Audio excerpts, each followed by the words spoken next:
He's never far from my thoughts. I do have a sense of peace when I am near the water. As a kid, Mary Montgomery was attached to her grandfather, Joseph Fernandez. He had spent his entire career fishing for tuna here out of San Diego Bay. And I remember as a little girl, on his days off, he still wanted to come down. He lived across the street from her family in Point Loma, and many of her earliest memories are with him. Every now and then, when the stars aligned and the opportunity arose, he would take me tagging along with him. Fernandez was 69 years old. The retired fisherman was working as a night watchman aboard the Sequest tuna boat, which was once docked here at the G Street Pier. I try to focus on how he lived as opposed to how he died.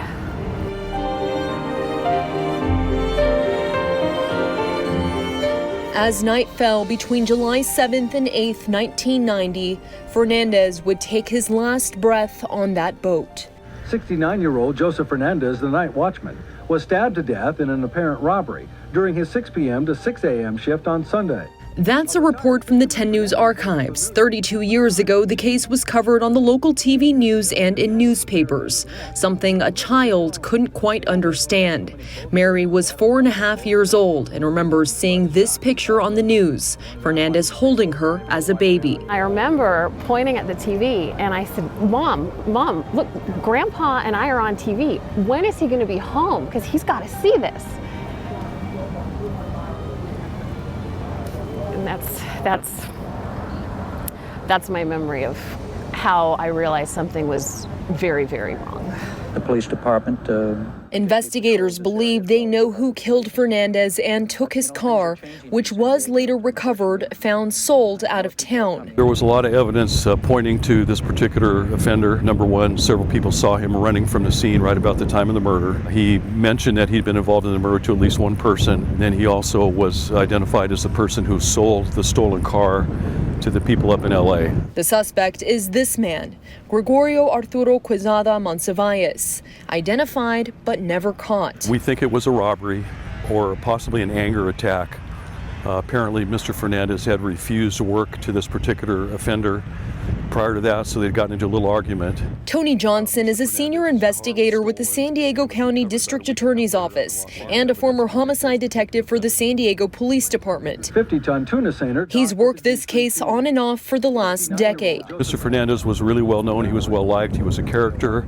Johnson tells us he believes Monsivais is more than likely in Mexico. He says Mexico's extradition restrictions at the time of the murder made it difficult to track him down. If alive, he would be in his mid-50s today. I think this one is a good shot for closure because we have good identification on the offender. We have good physical evidence, good witness info. The witnesses are still around. So all we got to do is find him. And there's no giving up. Today I don't know where he is. Tomorrow I may know where he is. And then that'll make all the difference. There's not a day that goes by that he is not with me. The family has waited 32 years for answers, now hoping a fresh look at the case will help someone come forward or remember something important. The old days when we had so many boats here. And finally close this painful chapter in their lives. Has my family attained closure at this point? Not yet, but I'm hopeful that one day that might occur.